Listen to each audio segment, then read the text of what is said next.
नमस्ते बच्चों। Revision session में आप सभी का स्वागत है। आशा करती हूँ कि पिछले 3 सेशन के द्वारा आप सभी को अभ्यास करने में काफ़ी सरलता प्राप्त हुई होगी। तो चलिए बच्चों, आज हम वंदना पाठ में पुनरावर्तन करके उसी अभ्यास को दृढ़ करें। बच्चों, आज हम पुनरावर्तन में विद्या रूपी देवी माँ सरस्वती, संस्कृत भाषा रूपी देवी, दीपज्योत, परमानंद माधव, इन सभी श्लोकों का भावार्थ अर्थ के साथ समझेंगे एवं पर्यायवाची शब्दों का दोहरान करेंगे। आइए बच्चों, शुरुआत करते हैं सरस्वती वंदना से। या देवी, जो देवी सर्वभूतेषु, सब प्राणियों में विद्या रूपेण, विद्या के रूप में संस्थिता विराजमान है, नमस्तस्ये, तस्ये यानी उनको, नमः यानी नमस्कार, उनको नमस्कार, नमस्कार, नमो नमः, बारंबार नमस्कार है। मैं उस विद्या रूपी देवी को बारंबार प्रणाम करता हूँ।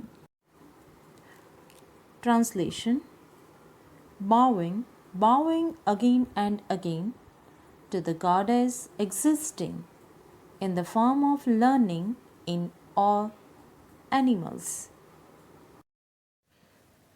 That means in all living beings. आइए बच्चों, दूसरा श्लोक देखते हैं।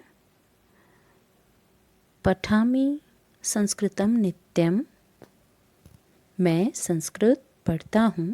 पठामि यानी पढ़ना। वदामि संस्कृतम सदा, वदामि संस्कृतम सदा, वदामि यानी बोलना और सदा संस्कृत बोलता हूँ। ध्यायामि, ध्यायामि यानी ध्यान करना। ध्यायामि संस्कृतम सम्यक, मैं संस्कृत का भली प्रकार से ध्यान करता हूँ। वंदे संस्कृत मातरम, और संस्कृत माता की वंदना करता हूँ।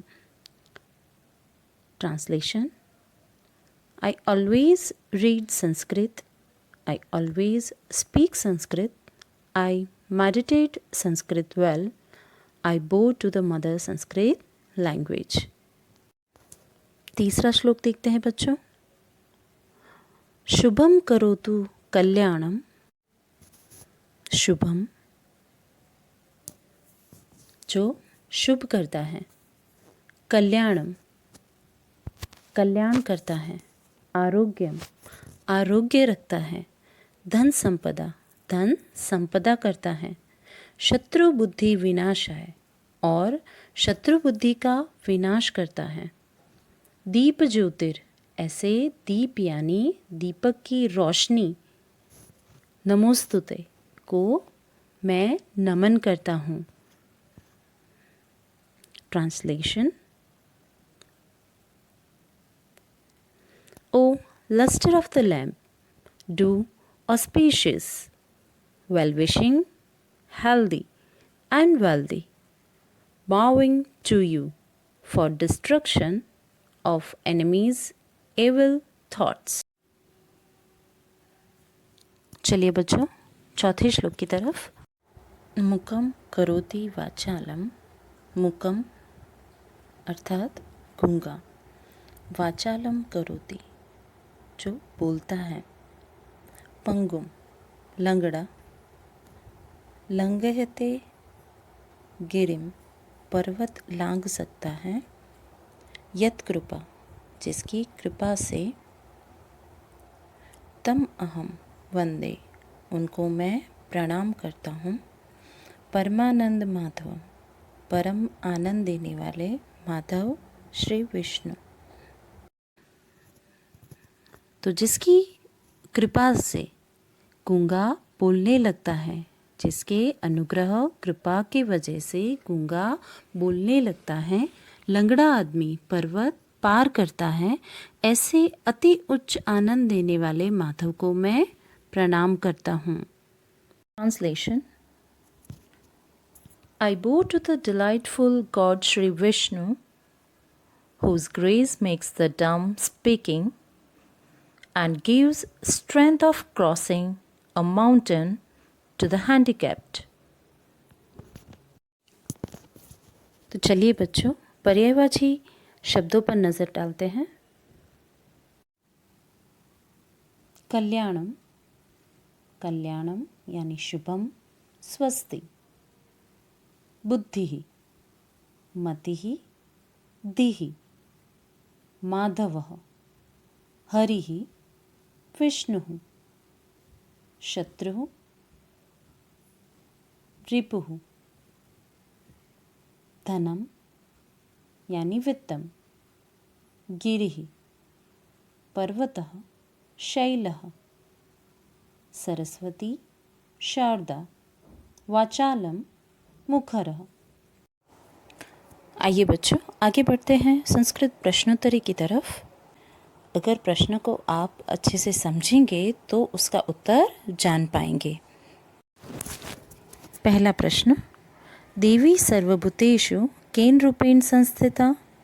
देवी यानी माँ सरस्वती। सर्वभूतेषु सभी प्राणियों में, केन यानी कौन से, रूपेण रूप में, संस्थिता विराजमान है। देवी सर्वभूतेषु विद्यारूपेण संस्थिता। दूसरा प्रश्न, अहम सदा किम वदामि? मैं हमेशा क्या बोलता हूँ? किम यानी क्या। अहम सदा संस्कृतं वदामि। तीसरा प्रश्न, कविः दीपज्योतिः किमर्थं नमति? कवि दीपक की ज्योति को क्यों नमस्कार करते हैं? किमर्थ यानी क्यों। कवि दीप ज्योति ही शत्रु बुद्धि विनाशाय नमति। शत्रु की अल्प बुद्धि का विनाश हो इसलिए नमन किया गया है। चौथा प्रश्न, कस्य कृपा मुखम वाचालम करोति? किसकी कृपा गूंगे को बोलता कर देती है? कस्य किसकी, हुज। माधवस्य कृपा मुखम वाचालम करोति। तो बच्चों, इस तरह सभी शब्दों का अर्थ समझकर आप अच्छे से प्रश्नों के उत्तर जान सकते हैं। धन्यवाद।